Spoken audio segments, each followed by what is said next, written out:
How to fix unable to verify this iPhone has a genuine Apple battery.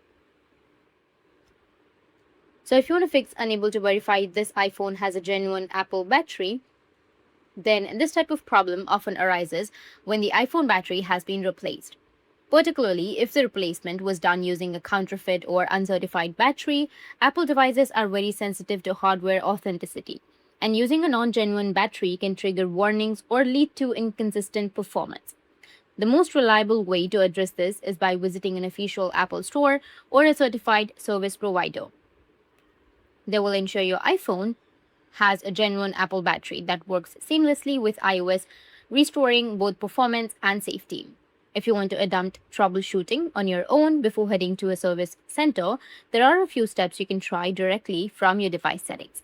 For that, you need to open up your settings and then scroll down to battery. Tap on it, then choose battery health and charging.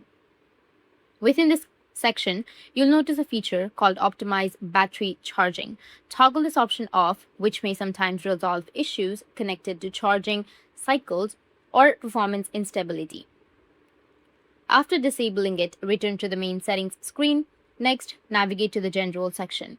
Under General, you need to scroll down and then go with Transfer Reset iPhone. After that, tap on Reset and reset all of your settings. After resetting your settings, it will clear out conflicting configurations that might be contributing to the problem. After completing this process, allow your device to reboot and test whether the issue persists. If you found this video helpful, hit the subscribe button. Thanks for watching.